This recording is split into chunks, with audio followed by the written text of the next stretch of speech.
സഹോദര വിശ്വാസികളെ,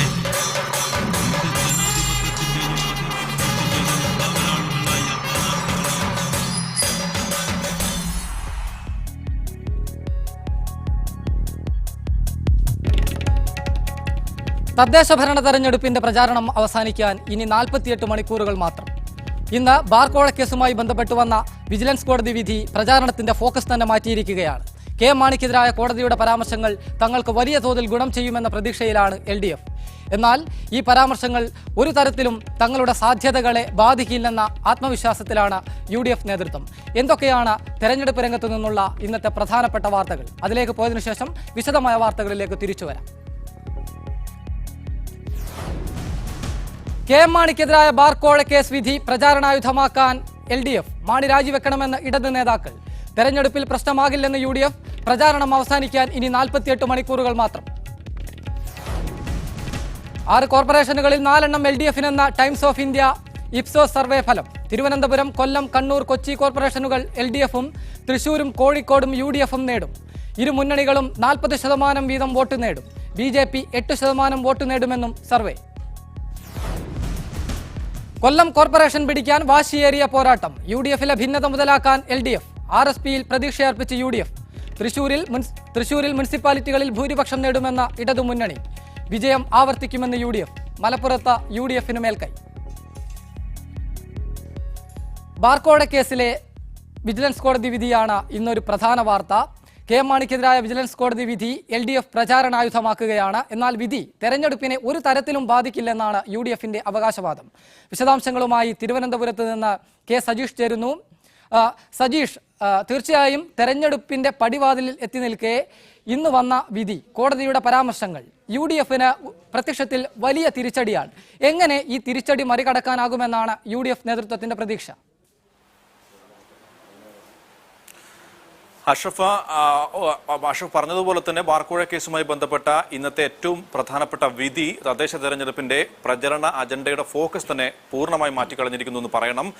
പ്രചരണത്തിന്റെ ആദ്യഘട്ടത്തിൽ തന്നെ BJPയും SNDPയും തമ്മിലുള്ള സഖ്യവും ഒപ്പം ബീഫ് വിവാദം ഉൾപ്പെടെയുള്ള കാര്യങ്ങളും പ്രാദേശിക വികസന വിഷയങ്ങളും മാത്രമാണ് പ്രചരണത്തിന് മുൻപിലുണ്ടായിരുന്നത്. അതിന് പിന്നാലെയാണ് അവസാന ഘട്ടത്തിലെത്തിയപ്പോഴേക്കും ബാർക്കോഴ കേസുമായി ബന്ധപ്പെട്ട സുപ്രധാനമായ വിധി വന്നിരിക്കുന്നത്. കെ മാണിക്കും സംസ്ഥാന സർക്കാരിനും UDFിനും എല്ലാം വലിയ തിരിച്ചടി നൽകിക്കൊണ്ടുള്ള ഒരു വിധി. അതുകൊണ്ട് തന്നെ LDFിന് ലഭിച്ച ഒരു വജ്രായുധം തന്നെ എന്ന്, ഈ പ്രചരണത്തിൽ ലഭിച്ച ഒരു വജ്രായുധം തന്നെ എന്ന് പറയേണ്ടി വരും. LDF അത് ഉപയോഗിക്കാൻ ഒരുങ്ങുകയാണ്. ഇനി തുറന്നുള്ള ദിവസങ്ങളിലെ പ്രചരണത്തിന്റെ ഏറ്റവും മുഖ്യമായ വിഷയം ഈ ബാർക്കോഴ കേസിലെ ഈ വിധി തന്നെയായിരിക്കും. കേസിന്റെ വിശദാംശങ്ങളും കോടതിയുടെ പരാമർശങ്ങളും കൂടുതൽ രൂക്ഷമായി വരികയാണ്. UDFിന്റെ പ്രതിരോധം അതിന് ഒത്തുതന്നെ അയയുകയും ചെയ്യുകയാണ്.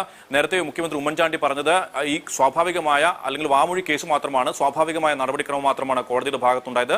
ഏത് കേസിലായാലും ഇത്തരമൊരു നടപടിക്രമമാണ് കോടതി സ്വീകരിക്കുക. അതുകൊണ്ട് ഈ കേസുമായി ബന്ധപ്പെട്ട് മാണി രാജിവെക്കേണ്ടതില്ല എന്നും തുടർ അന്വേഷണത്തിൽ അദ്ദേഹം കുറ്റക്കാരനാണെന്ന് കണ്ടെത്തിയാൽ മാത്രം രാജിവെച്ചാൽ മതിയെന്നായിരുന്നു മുഖ്യമന്ത്രി ഉമ്മൻചാണ്ടി അടക്കമുള്ള UDF നേതാക്കന്മാർ പറഞ്ഞിരുന്നത്. പക്ഷേ വിധിയുടെ വിശദാംശങ്ങൾ കൂടുതൽ പുറത്തു വന്നതോടുകൂടി UDF കൂടുതൽ പ്രതിരോധത്തിലേക്ക് പോവുകയാണ്. പ്രഥമദൃഷ്ട്യാ തെളിവുണ്ട്, മാണിക്കെതിരെ കേസെടുക്കാനുള്ള കോഴ വാങ്ങിയതിൽ പ്രഥമദൃഷ്ട്യാ തെളിവുണ്ട് എന്ന് കോടതിയുടെ പരാമർശം UDFിനെ അഗാധമായ ഒരു ഗർത്തത്തിൽ തന്നെയാണ് എത്തിച്ചിരിക്കുന്നത്. ഇതിനോട് ഇപ്പോൾ പ്രതികരിക്കാൻ UDF നേതാക്കൾ തയ്യാറായിട്ടില്ല. ഏതായാലും UDFിനെ സംബന്ധിച്ചിടത്തോളം ഇത് പ്രചരണത്തിൽ പ്രതിരോധിക്കുക വലിയ പ്രതിസന്ധി തന്നെയായിരിക്കും. മുൻപേ പറഞ്ഞ വാക്കുകളെല്ലാം വിഴുങ്ങേണ്ടി വരുന്ന അവസ്ഥയുണ്ട്. LDFിന് വർദ്ധിത വിരുദ്ധത്തോടെ ഈ പ്രചരണത്തിൽ UDFിനെതിരെ ആഞ്ഞടിക്കാനുള്ള സാധ്യതയുമുണ്ട്.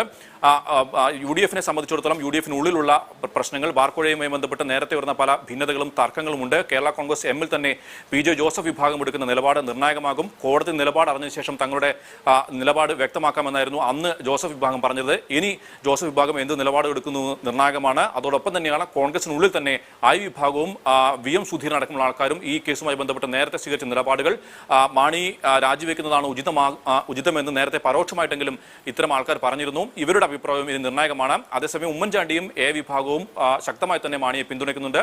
പക്ഷേ കോടതിയുടെ ഇന്നത്തെ സുപ്രധാനമായ വിധിയോടുകൂടി UDFിന്റെ പ്രതിസന്ധി വലിയ തോതിൽ എത്തപ്പെട്ടിരിക്കുകയാണെന്ന് പറയേണ്ടി വരും. പ്രചാരണത്തിൽ അവർ നന്നായി വേർക്കേണ്ടി വരും. LDF ആകട്ടെ വർദ്ധിതമായ വീര്യത്തോടുകൂടി UDFിനെതിരെ ആഞ്ഞടിക്കാനുള്ള ഒരു പ്രധാനപ്പെട്ട ആയുധം കിട്ടിയ സന്തോഷത്തിലുമാണ്. റൈറ്റ് സജീഷ്, ദയവായി തുടരുക. ഇനി 48 മണിക്കൂറിനകം തന്നെ തദ്ദേശ ഭരണ തെരഞ്ഞെടുപ്പിന്റെ പരസ്യ പ്രചാരണം അവസാനിക്കും. വലിയ വിഷയങ്ങളുമായി, വൈവിധ്യമാർന്ന വിഷയങ്ങളുമായി നിരവധി നേതാക്കളാണ് പലയിടങ്ങളിലും സംസ്ഥാനത്തിന്റെ വിവിധ ഭാഗങ്ങളിൽ പ്രചാരണ രംഗത്ത് സജീവമായിരിക്കുന്നത്. ഇന്ന് AK ആന്റണി, VS അച്യുതാനന്ദൻ തുടങ്ങിയ നേതാക്കൾ കണ്ണൂരിലായിരുന്നു പര്യടനം. തെക്കൻ കേരളത്തിലെ വിശേഷങ്ങളുമായി ഞങ്ങളുടെ പ്രതിനിധി ഗോപികൃഷ്ണനും വടക്കൻ കേരളത്തിലെ തെരഞ്ഞെടുപ്പ് ചിത്രവുമായി ഈ സനീഷും ചേരുന്നു. ആദ്യം ഗോപികൃഷ്ണനിലേക്ക്. ഗോപികൃഷ്ണൻ, തിരുവനന്തപുരം ജില്ല കഴിഞ്ഞ തവണ UDF ഒരു വലിയ മുന്നേറ്റം നടത്തിയ ജില്ലയാണ്. കോർപ്പറേഷൻ കൈവിട്ടെങ്കിലും ജില്ലാ പഞ്ചായത്ത് ഭരണം പിടിക്കാൻ UDFന് കഴിഞ്ഞു. ഇത്തവണ മറ്റൊരു സവിശേഷതയുള്ളത് BJP കൂടി മത്സര രംഗത്ത് സജീവമായുണ്ട്. കോർപ്പറേഷനിലേക്കെങ്കിലും ശക്തമായൊരു ത്രികോണ മത്സരം നടക്കുന്നു. എന്തൊക്കെയാണ് തിരുവനന്തപുരത്തിന്റെ ഏറ്റവും ഒടുവിലത്തെ രാഷ്ട്രീയ ചിത്രം?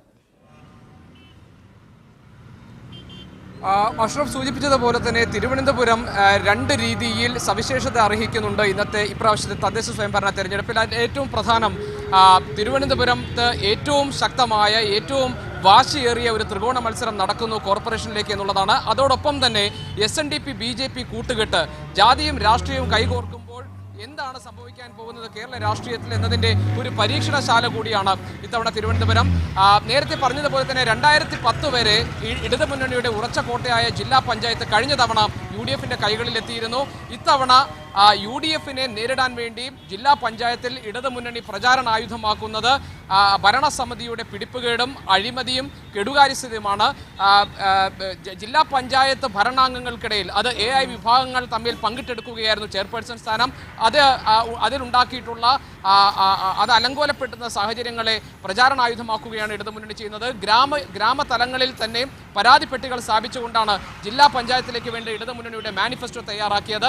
ഇതെല്ലാം തന്നെ മറികടക്കാൻ കഴിയുമെന്നും സമഗ്രവും സുസ്ഥിരവുമായ ഒരു വികസനവും ഭരണ തുടർച്ചയുമാണ് UDF മുന്നോട്ട് വയ്ക്കുന്ന മുദ്രാവാക്യം. ജില്ലാ പഞ്ചായത്തിൽ ഇടതുമുന്നണിയുടെ കൈപ്പിടിയിൽ ഭരണം നിൽക്കുന്ന കോർപ്പറേഷനിലാകട്ടെ UDF പ്രധാനമായും മുന്നോട്ട് വയ്ക്കുന്ന തെരഞ്ഞെടുപ്പ് പ്രചാരണ വിഷയം നഗരങ്ങളിൽ കെട്ടിക്കിടക്കുന്ന മാലിന്യമാണ്.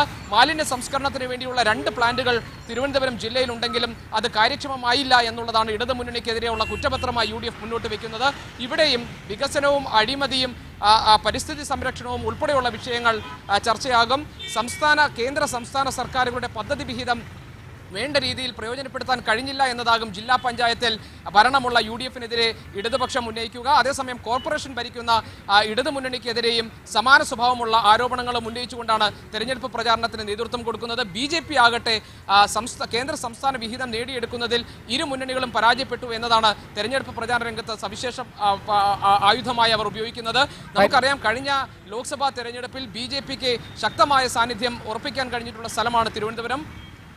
റൈറ്റ് ഗോപികൃഷ്ണൻ, ഞാൻ തിരിച്ചു വരാം. കണ്ണൂരിൽ നിന്നുള്ള തെരഞ്ഞെടുപ്പ് വർത്തമാനങ്ങളുമായി ഈ സനീഷ് ചേരുന്നു. സനീഷ്, ഇന്ന് AK ആന്റണി, VS അച്യുതാനന്ദൻ ഉൾപ്പെടെയുള്ള പ്രമുഖ നേതാക്കൾ കണ്ണൂർ ജില്ലയിൽ പ്രചാരണത്തിലായിരുന്നു. ഈ തെരഞ്ഞെടുപ്പിന്റെ നാമനിർദ്ദേശ പത്രിക സമർപ്പിക്കാനുള്ള അവസാന ദിവസമായപ്പോഴേക്കും ഒരു മുനിസിപ്പാലിറ്റിയിലെ ഭരണം LDF ഉറപ്പിച്ച ജില്ല കൂടിയാണ് കണ്ണൂർ.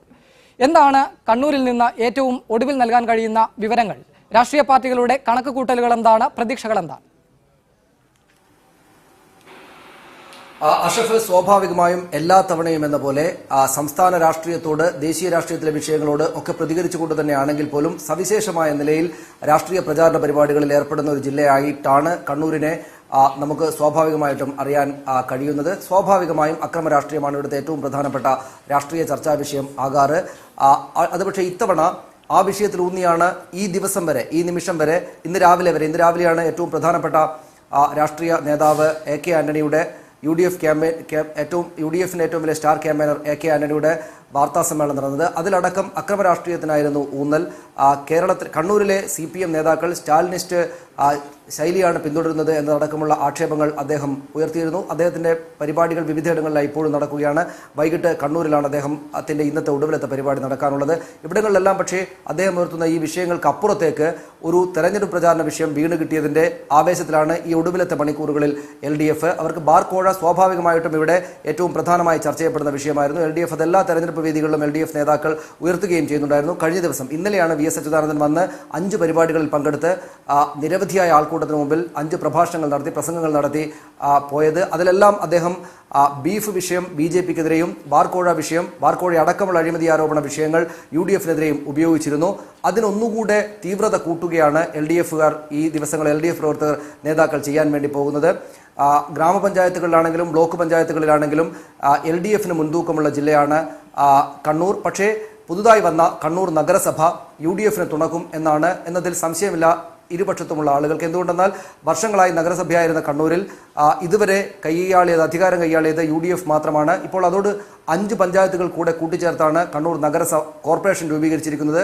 കോർപ്പറേഷൻ 5-ൽ 3 UDF ഭരിക്കുന്ന പഞ്ചായത്തുകളാണ്. അതുകൊണ്ട് തന്നെ കണ്ണൂർ കോർപ്പറേഷൻ ഇത്തവണ ആ കോർപ്പറേഷന്റെ ആദ്യ ഭരണം UDF തന്നെ കിട്ടും എന്ന ആത്മവിശ്വാസം UDF-നുണ്ട്. അങ്ങനെ തന്നെയാണ് LDF-ഉം മറ്റ് കക്ഷികളും വിശ്വസിക്കുകയും. മറ്റൊരു പ്രധാനപ്പെട്ട കാര്യം, കണ്ണൂർ കോർപ്പറേഷനിൽ ആണ് ജില്ലയിൽ ഒരു പക്ഷേ മുസ്ലിം ലീഗും കോൺഗ്രസും UDF-നുള്ളിൽ വലിയൊരു അസ്വാരസ്യം നിലനിൽക്കുന്ന ഒരു മേഖല കൂടിയാണ് കണ്ണൂർ കോർപ്പറേഷൻ. മാത്രമല്ല അവിടെ മുസ്ലിം ലീഗിന്റെ സീറ്റിൽ കോൺഗ്രസ് വിമതൻ വരെ മത്സരിക്കുന്ന സാഹചര്യമുണ്ട്. ഈ UDF-നുള്ളിലുള്ള ഈ പടലപ്പിണക്കം LDF-ന് ഒരു അവസരം നൽകുമെന്നുള്ള പ്രതീക്ഷ മുന്നണികൾ പ്രകടിപ്പിക്കുന്നുണ്ടോ? പ്രത്യേകിച്ച് ഇടതു മുന്നണിക്കുണ്ടോ?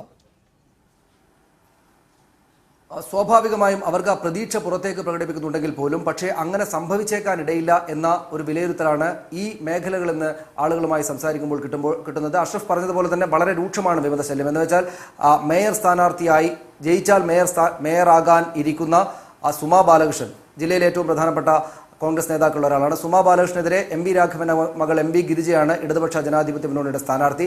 സുമാ ബാലകൃഷ്ണന് പോലുമുണ്ട് ഒരു വിമത സ്ഥാനാർത്ഥി എന്നതാണ് പ്രധാനപ്പെട്ട കാര്യം. അങ്ങനെ പലയിടങ്ങളിലും കണ്ണൂർ കോർപ്പറേഷനിലേക്ക് മാത്രമല്ല പാനൂരിൽ പുതുതായി രൂപീകരിച്ച നഗരസഭയായിരിക്കുന്ന പാനൂരിൽ ലീഗിനകത്ത് 2 ആളുകൾ, ഒരു ലീഗ് സ്ഥാനാർത്ഥികളായി 2 പേർ മത്സരിക്കുന്ന അതടക്കമുള്ള കാര്യങ്ങളുണ്ട്. അങ്ങനെ വിമതശല്യം രൂക്ഷമാണ് UDF-ന് ജില്ലയിൽ. എങ്കിൽ പോലും പക്ഷേ അവരുടെ മുന്നോട്ട് പോക്കിനത് വെല്ലുവിളിയാവുകയില്ല എന്ന വിലയിരുത്തലാണ് ഈ ഘട്ടത്തിലുള്ളത്.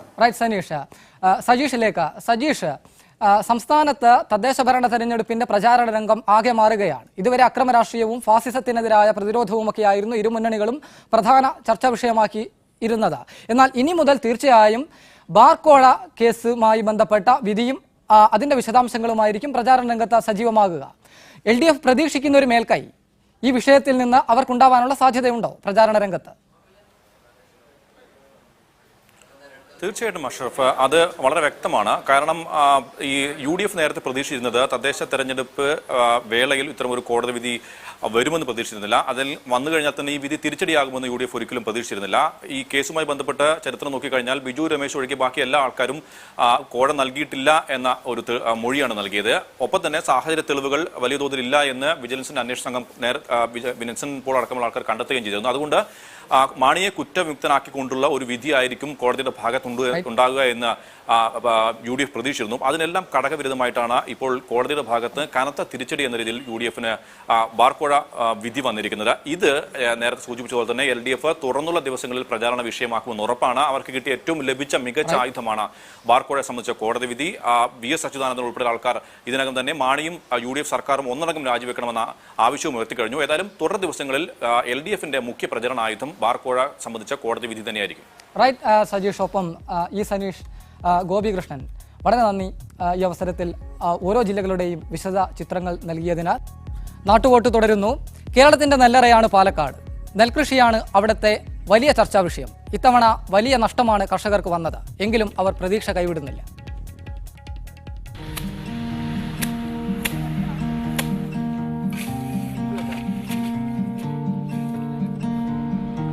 ഒരു കൊയ്ത്തിന് ശേഷം അടുത്ത വിളവിറക്കാനുള്ള തയ്യാറെടുപ്പിലാണ് പാലക്കാട്ടുകാർ. നിലമൊരുക്കിയും വെള്ളം തിരിച്ചും അവർ വിളവിറക്കാൻ തയ്യാറെടുക്കുന്നു. എത്ര ചെലവ് വരും ഒരു കൃഷി? 10-30,000 മീതെ വരും. ഇപ്പോൾ 1000 കിലോന് ഇപ്പോൾ 2500 കൂടി, അതിൻ്റേതായ മികവ് വരും. അതായത് അതിൻ്റെ കുറവ് കഴിഞ്ഞല്ലോ. 18-ലും വെച്ച് 2500 റുപ്യാണ് കൂടിയിരിക്കണം 1000 കിലോന്. ഇപ്പോൾ കംപ്ലീറ്റ് ഇവിടെ ഭാഗങ്ങളിൽ ഓല കരിച്ചിലുണ്ട്. എത്രയോ ഏക്കറുകൾക്ക് ഇപ്പോൾ നഷ്ടത്തിൽ പോയിക്കൊണ്ടിരിക്കുക. അപ്പം മുതലാളിമാർക്ക് 10 റുപ്യ കിട്ടിയാലേ തൊഴിലാളിക്കും 10 റുപ്യ കിട്ടുള്ളൂ. തൊഴിൽ അവർ ചെയ്താലേ നമുക്ക് കിട്ടുള്ളൂ. ഈ കതിരുകളിൽ ഇപ്പോഴും ജീവിതം തളിർക്കുന്നുണ്ട് പാലക്കാടൻ മണ്ണിൽ. ഇവർ തല്ലി അകറ്റാൻ ശ്രമിക്കുന്നത് സ്വന്തം ജീവിതത്തിലെ ദുരിതങ്ങൾ കൂടിയാണ്. കൂലി കൃത്യമായിട്ടുണ്ട്. 250 ഉണ്ട്. 250 ഉള്ളൂ ഇപ്പോൾ? 250 അതേ ഉള്ളൂ. പഞ്ചായത്തൊക്കെ വന്നതിന് ശേഷം എന്തെങ്കിലും ആനുകൂല്യമൊക്കെ കിട്ടിയിട്ടുണ്ടോ? എന്താ ആനുകൂല്യം കിട്ടിയിട്ടുണ്ട്? ഞങ്ങൾക്ക് എന്ത് കിട്ടുന്നത്? കക്കൂസ്, ഒരു കാലിത്തൊഴുത്തിന് അതൊക്കെ കിട്ടിയിട്ടുണ്ട്. 2000 റുപ്യ കക്കൂസിന് അതന്നെ തരുള്ളൂ. ഇപ്പം 3000 റുപ്യ തൊഴുത്തിന്. ഇനി എലക്ഷൻ ജയിച്ചാൽ ഞങ്ങൾക്ക് എന്തെങ്കിലും പ്രതീക്ഷിച്ചുകൊണ്ടിരിക്കുന്നുണ്ട്. കിട്ടിയ കാണ്. അത് ഞങ്ങളുടെ പഞ്ചായത്തിൽ 2 ആൾക്ക് 3 ആൾക്ക് പാസ്സായതുകൊണ്ട് ഒരുപാട് ജനമല്ലേ. പൊൽപ്പുള്ളി പഞ്ചായത്ത് പറഞ്ഞാൽ കുറയല്ലേ, അത് കാരണം എല്ലാവർക്കും കിട്ടാൻ വഴിയില്ല. സംഭരണം കൃത്യസമയത്ത് നടക്കണം. ഉൽപാദന ചെലവിനൊക്കുന്ന വില കിട്ടുകയും വേണം. എങ്കിലേ കൃഷി ലാഭകരമാവൂ, തൊഴിലാളിക്ക് കൂലി കൂടുതൽ കിട്ടൂ. ഈ ആവശ്യങ്ങൾ തന്നെയാണ് ഇവർ ആവർത്തിക്കുന്നത് പല തെരഞ്ഞെടുപ്പുകൾക്ക് ശേഷവും. ക്യാമറ പേഴ്സൺ ഷിജു ചിറ്റൂരിനൊപ്പം രാജീവ് ശങ്കരൻ, മീഡിയ 1, പാലക്കാട്. തദ്ദേശ തെരഞ്ഞെടുപ്പിൽ മിക്കവാറും കാലങ്ങളിൽ ഇടതുമുന്നണിയോടൊപ്പം നിന്ന ജില്ലയാണ് കൊല്ലം. എന്നാൽ ഇത്തവണ RSP UDFിലെത്തിയതാണ് അവരുടെ വലിയൊരു പ്രതീക്ഷ. എന്നാൽ ഇതുണ്ടാക്കിയ തലവേദനയും ചില്ലറയല്ല. UDFിലെ പടലപ്പിണക്കങ്ങളിൽ നിന്ന് ഇത്തവണയും കൊല്ലം ജില്ലയെ തങ്ങളുടെ പക്ഷത്ത് ഉറപ്പിച്ചു നിർത്താനാകുമെന്ന പ്രതീക്ഷയിലാണ് ഇടതുമുന്നണി. തദ്ദേശ സ്ഥാപനങ്ങളിൽ ഇടതുപക്ഷത്തിന് വ്യക്തമായ മേൽക്കൈയുള്ള കൊല്ലത്ത് ഏറ്റവും ശക്തമായ രാഷ്ട്രീയ പോരാട്ടം നടക്കുന്നത് കൊല്ലം കോർപ്പറേഷനിലേക്കാണ്. UDFിലേക്ക് എത്തിയ RSPയും ബാലകൃഷ്ണപിള്ളയുടെ ഇടതാഭിമുഖ്യവും SNDP BJP ബാന്ധവുമെല്ലാം ഈ തെരഞ്ഞെടുപ്പിനെ സ്വാധീനിക്കും.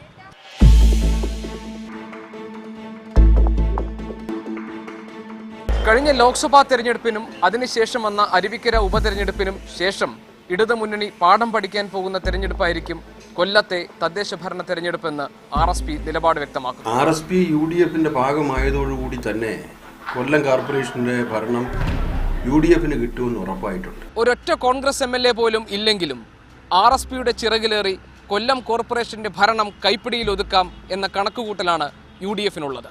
RSPയുടെ വരവോട് കൂടിയിട്ട് നല്ല ഭൂരിപക്ഷത്തോടു കൂടി തന്നെ കൊല്ലം കോർപ്പറേഷൻ്റെ ഭരണം ആദ്യമായി ഐക്യജനാധിപത്യ മുന്നണിയുടെ കരങ്ങളിൽ എത്താനുള്ള എല്ലാ സാധ്യതയുമുണ്ട്. 55 ഡിവിഷനുകളുള്ള കൊല്ലം കോർപ്പറേഷനിൽ ഇടതുമുന്നണിയുടെ സീറ്റ് നില 34 ആയിരുന്നത് RSP UDFിലേക്ക് പോയതോടുകൂടി 27 കുറഞ്ഞിരുന്നു.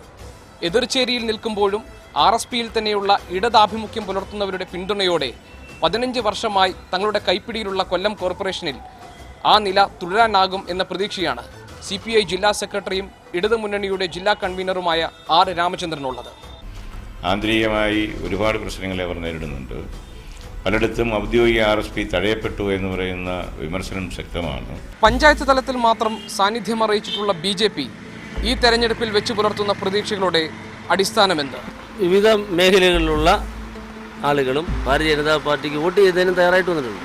പുതുതായി രൂപീകരിച്ച കൊട്ടാരക്കര മുനിസിപ്പാലിറ്റിയിൽ ഭരണമുറപ്പിച്ച് കാത്തിരിക്കുകയാണ് R ബാലകൃഷ്ണപിള്ള. കൊട്ടാരക്കര മുനിസിപ്പാലിറ്റിയിൽ പാട്ടും പാടി LDF വലിയ ഭൂരിപക്ഷത്തിൽ ജയിക്കും. അഴിമതിയും വികസനവും കയർ കശുവണ്ടി മേഖലയിലെ തൊഴിലാളികളുടെ പ്രശ്നങ്ങളുമെല്ലാം തെരഞ്ഞെടുപ്പ് പ്രചാരണത്തിലെ പൊതുവിഷയമാണെങ്കിലും ബീഫ് നിരോധം ഉൾപ്പെടെ ഹിന്ദുത്വ സംഘടനകളുടെ അസഹിഷ്ണുതയിലൂന്നിയുള്ള തെരഞ്ഞെടുപ്പ് പ്രചാരണത്തിൽ കേന്ദ്രീകരിക്കുകയാണ് ഇടതുമുന്നണി.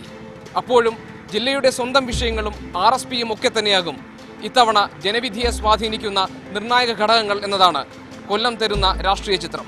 ക്യാമറാമാൻ മനോജ് PL-നൊപ്പം ഗോപികൃഷ്ണൻ, മീഡിയ 1. എറണാകുളം ജില്ലയിലെ പിറവം നേരത്തെ ഗ്രാമപഞ്ചായത്തായിരുന്നു, പിന്നീട് മുനിസിപ്പാലിറ്റിയായി. വീണ്ടും ഇതാ മുനിസിപ്പാലിറ്റിയായിരിക്കുന്നു. പിറവത്ത് തെരഞ്ഞെടുപ്പിലെ പ്രധാന ചർച്ചയും ഈ രൂപമാറ്റം തന്നെയാണ്. എറണാകുളം ജില്ലയിൽ ഇത്തവണ 2 പുതിയ മുനിസിപ്പാലിറ്റികളാണ് രൂപം കൊണ്ടത്, പിറവവും കൂത്താട്ടുകുളവും. പിറവത്തിനത് മുനിസിപ്പാലിറ്റി പദവിയിലേക്കുള്ള 2ാമത്തെ കടന്നുവരവാണ്. 90-ൽ നായനാർ മന്ത്രിസഭയാണ് പിറവത്തെ ആദ്യം നഗരസഭയാക്കിയത്. എന്നാൽ ജീവിത ചെലവ് കൂട്ടുമെന്നാരോപിച്ച് UDFിന്റെ നേതൃത്വത്തിൽ വലിയ പ്രതിഷേധങ്ങൾ പിറവത്തുയർന്നു. ഒടുവിൽ 2 വർഷങ്ങൾക്ക് ശേഷം UDF സർക്കാർ പിറവത്തെ വീണ്ടും പഞ്ചായത്താക്കി. ഇത്തവണ അതേ UDF പിറവത്തെ വീണ്ടും മുനിസിപ്പാലിറ്റിയാക്കി. വികസന പ്രവർത്തനങ്ങൾ കൂടുതൽ കൊണ്ടുവരാനും നഗരസഭയിലേക്ക് കൂടുതൽ വ്യാവസായിക പ്രാധാന്യമുള്ള സംഭവങ്ങൾ കടന്നു കൊണ്ടുവരാനും കഴിയും. അതുകൊണ്ട് തന്നെയാണ് UDF ഈ തവണ വളരുന്ന പിറവത്തിന് തിലകക്കുറിയായി മുനിസിപ്പാലിറ്റിയാക്കി മാറ്റിയിട്ടുള്ളത്. മുനിസിപ്പാലിറ്റി ആയിരുന്നുവെങ്കിൽ പിറവത്ത് 2.5 പതിറ്റാണ്ടിനിടെ കൂടുതൽ വികസനം ഉണ്ടാകുമായിരുന്നുവെന്നും അത് ഇല്ലാതാക്കിയത് UDF ആണെന്നുമാണ് LDFിന്റെ മുഖ്യ പ്രചരണ വിഷയം. മുനിസിപ്പാലിറ്റിയായി വന്നു കഴിഞ്ഞാൽ ജനങ്ങളുടെ ജീവിതം ദുസ്സഹമാകും. അവർക്ക് ടാക്സ് കൂടുതലായിട്ട് കൊടുക്കേണ്ടി വരും, വീട് കരം കൂടുതലായിട്ട് കൊടുക്കേണ്ടി വരും, ഭൂമിക്ക് കരം കൂടുതൽ കൊടുക്കേണ്ടി വരും. ജനങ്ങളെ തെറ്റിദ്ധരിപ്പിച്ച UDFിന്റെ കള്ളപ്രചാരത്തെ ജനങ്ങൾ തിരിച്ചറിഞ്ഞിട്ടുണ്ട്. കൂട്ടിച്ചേർക്കലുകളൊന്നുമില്ലാതെ രൂപീകരിക്കപ്പെട്ട പിറവത്ത് 27 വാർഡുകളാണ് ഉള്ളത്. ക്യാമറ പേഴ്സൺ ഉമ്മർ എടപ്പാളിനൊപ്പം സനൂപ് ശശിധരൻ, മീഡിയ 1, കൊച്ചി. നാട്ടുവോട്ട് തുടരുന്നു. തെരഞ്ഞെടുപ്പ് പ്രചാരണത്തിന്റെ കോലാഹലങ്ങളിലാണ് നാട്ടിൻപുറവും നഗരവും. എന്നാൽ നമ്മുടെ ആദിവാസി കോളനികളിൽ ഈ ബഹളമൊന്നും എത്തിക്കാണില്ല. അവർക്കും സ്ഥാനാർത്ഥികളോടും രാഷ്ട്രീയ പാർട്ടികളോടും ചിലതൊക്കെ പറയാനുണ്ടാകും. എന്താണ് അവർക്ക് പറയാനുള്ളത്? നമുക്ക് കാണാം. നാട്ടിൽ ഇലക്ഷൻ പൂരം നടക്കുമ്പോൾ കാട്ടിലെ ആദിവാസി കുടിലുകളിൽ തെരഞ്ഞെടുപ്പിന്റെ അലയലികൾ ഉണ്ടോ എന്ന് കണ്ടറിയാനൊരു യാത്ര. വഴിയരികിലിരിക്കുന്ന ആദിവാസി സ്ത്രീകളെ കണ്ട് വണ്ടി നിർത്തി. തീക്കടി കോളനിയിലെ താമസക്കാരാണ് എല്ലാവരും. ഞങ്ങളെ ആവശ്യങ്ങളെ ഈ ലൈറ്റ് ഒന്നും ഇപ്പൊ കത്തണില്ല. ആന വന്നാൽ അറിയപ്പോലില്ല. ഒരു സുരക്ഷ ഭിത്തിയൊക്കെ വേണം. കുറച്ചുണ്ട് അവിടെ, ഇങ്ങോട്ടില്ലെന്നുള്ളൂ. പടുക്ക ഫോറസ്റ്റ് സ്റ്റേഷനിൽ നിന്ന് വനത്തിലൂടെ കുറെ ദൂരം സഞ്ചരിച്ച് ഉച്ചക്കുളം കോളനിയിലെത്തി. ഇവിടെ അങ്ങിങ്ങായി സ്ഥാനാർത്ഥികളുടെ 1-2 പോസ്റ്ററുകളും കാണാം. കോണിയും കൈപ്പത്തിയും മൺകലവും മാങ്ങയുമാണ് ഇവിടെ മത്സരിക്കുന്ന സ്ഥാനാർത്ഥികളുടെ ചിഹ്നങ്ങൾ. അമ്മ വോട്ടേ ആർക്കാ ചെയ്യണെന്ന്, വോട്ട് ആർക്കാ കജിനാണ് കൊടുക്കുന്നത്. വോട്ട് ചോദിച്ചെത്തുന്ന സ്ഥാനാർത്ഥികളെ കുറിച്ചുള്ള ആദിവാസികളുടെ വിലയിരുത്തൽ ഇങ്ങനെയൊക്കെയാണ്. ഓല് വന്ന് പറഞ്ഞു പോകും, ഒന്നും ചെയ്യൂലോ. ആ വോട്ട് കിട്ടുന്ന വരെ നല്ല വർത്തനൊക്കെ പറയും. പിന്നെ ഈ കോളനിക്ക് ഒരു ഒറ്റ മനസ്സിന് കയറി വരില്ല. രാഷ്ട്രീയക്കാരുടെ വാഗ്ദാനങ്ങളൊന്നും വിശ്വസിക്കാത്ത ആദിവാസികളാണ് ഈ കോളനികളിലെല്ലാം ഉള്ളത്. എങ്കിലും ഇവരൊക്കെ വോട്ട് ചെയ്യുമെന്ന് ഉറപ്പിച്ചു പറയുന്നു. ഡാറ്റസ് വേലായുധനൊപ്പം റഹീസ് റഷീദ്, മീഡിയ 1 മലപ്പുറം. പ്രചാരണം ആവേശക്കൊടുമുടി കയറുമ്പോൾ രാവെന്നോ പകലെന്നോ ഇല്ല. രാത്രിയെ പകലാക്കുന്ന പ്രചാരണങ്ങളാണ് പലയിടങ്ങളിലും നടക്കുന്നത്. ഇന്നലെ രാത്രി പെരുമണ്ണയിൽ നിന്ന് കോഴിക്കോട് ഞങ്ങളുടെ റിപ്പോർട്ടർ ഷിത ജഗത് പകർത്തിയ ദൃശ്യങ്ങളിലേക്ക്. ചൂട് കത്തിക്കയറുന്ന പകലിൽ നിന്നും മഞ്ഞണിയുന്ന രാത്രിയിലെത്തിയിട്ടും തെരഞ്ഞെടുപ്പ് പ്രചരണം തണുക്കുന്നില്ല. പെട്രോമാക്സുമേന്തിയുള്ള പഴയകാല പ്രകടനങ്ങൾ ഓർമ്മിപ്പിക്കുന്നു രാത്രികൾ.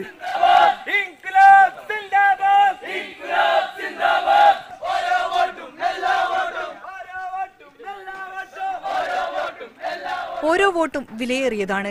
അതുകൊണ്ട് തന്നെ വീട് കയറലും പ്രകടനവും രാത്രിയിലും തുടരുന്നു. വാർഡുകൾ കേന്ദ്രീകരിച്ചാണ് പ്രകടനങ്ങൾ. കുഞ്ഞുകുട്ടികൾ വരെ അണിനിരക്കുന്ന തെരഞ്ഞെടുപ്പ് റാലികളുമുണ്ട്.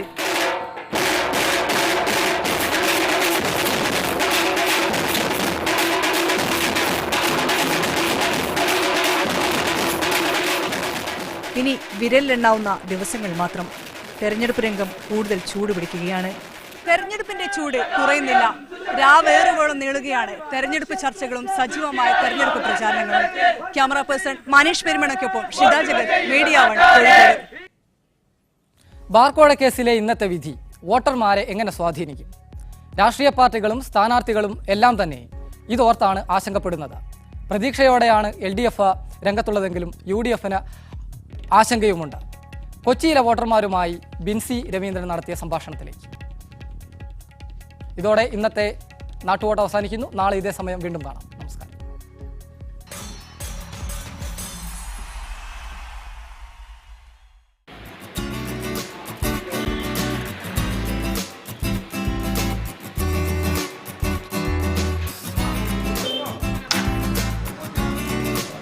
സജീവ രാഷ്ട്രീയം ചർച്ച ചെയ്യുന്നവരാണ് ക്ലബ്ബുകളിലും വായനശാലകളിലും വരുന്നവർ. ഇന്ന് നമ്മളുള്ളത് കൊച്ചി കറുകപ്പള്ളിയിലെ red star arts and sports ക്ലബ്ബിലാണ്. നമ്മോടൊപ്പം കുറച്ചുപേരുണ്ട്. ഇന്നത്തെ രാഷ്ട്രീയം നേരിട്ട് നമുക്ക് അവരോട് ചോദിച്ചറിയാം. ചേട്ടാ, ഇന്ന് മാണിയെ ബാർക്കോഴ കേസിൽ കുറ്റവിമുക്തനാക്കിക്കൊണ്ടുള്ള അന്തിമ റിപ്പോർട്ട് തിരുവനന്തപുരം പ്രത്യേക വിജിലൻസ് കോടതി തള്ളിയിരിക്കുകയാണ്. അതുപോലെ തന്നെ തുടരന്വേഷണ ഉത്തരവും ഇന്ന് കോടതി ഉത്തരവിട്ടിട്ടുണ്ട്. എന്താണ് ചേട്ടൻ്റെ പ്രതികരണം? എൻ്റെ പ്രതികരണം, മാണി രാജിവെക്കണം എന്നത് കേസ് മുന്നോട്ട് പോകണമെന്നുള്ളതാണ്. മാണി തന്നെ പോരാ, കൂടെ മുഖ്യമന്ത്രിയും രാജിവെക്കണമെന്നാണ് എൻ്റെ അഭിപ്രായം. വളരെ ശക്തമായിട്ട് നമുക്കറിയാം, നുണപരിശോധന അടക്കം മാണിക്കെതിരെ തെളിഞ്ഞിട്ടുള്ള കാര്യമാണ്. പക്ഷേ എന്നിട്ട് പോലും ഗവൺമെൻറ്റിൻ്റെ സ്വാധീനം ഉപയോഗിച്ചുകൊണ്ട് ആ അന്വേഷണത്തെ അട്ടിമറിച്ചുകൊണ്ടുള്ള ഒരു ഉത്തരവാണ് കോടതിയിൽ സമർപ്പിക്കപ്പെട്ടത്.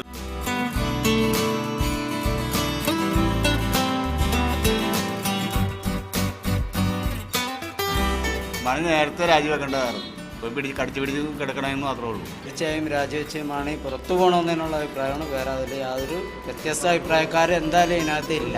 ഈ നാട്ടിലെ കൊച്ചു കുഞ്ഞ് വരെ മാണി കോഴ വാങ്ങിച്ചിട്ടുണ്ടോ എന്ന് ചോദിച്ചാൽ ഒരു തർക്കമില്ലാണ്ട് എല്ലാ ജനങ്ങളും, ഒരു ചെറിയ കുഞ്ഞു പോലും തിരിച്ചു പറയില്ല. ആ രീതിയിലുള്ള തെളിവുകൾ മാണിക്കെതിരെ ഉണ്ട്. ഇത്തരത്തിലുള്ള കാര്യത്തിൽ മാണി രാജിവെച്ച് ജനങ്ങളുടെ മുമ്പിൽ ഇറങ്ങിയിട്ട് അദ്ദേഹത്തിൻ്റെ ഇത് തെളിയിക്കേണ്ടതാണ്.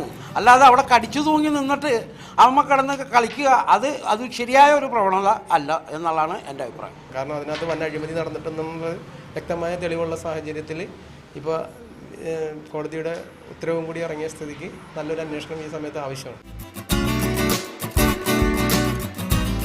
ബാർക്കോഴ കേസിൽ മാണിയെ കുറ്റവിമുക്തനാക്കിക്കൊണ്ടുള്ള വിജിലൻസിന്റെ അന്തിമ റിപ്പോർട്ട് തള്ളിയ കോടതി വിധി UDFന് തെരഞ്ഞെടുപ്പിൽ വൻ തിരിച്ചടിയാകുമെന്നാണ് കവലയിൽ നാട്ടുകാർ നമ്മോട് പറഞ്ഞത്. കൊച്ചിയിൽ നിന്നും ക്യാമറ പേഴ്സൺ സാദിഖ് പാർക്കലിനൊപ്പം ബിൻസി രവീന്ദ്രൻ, മീഡിയ 1.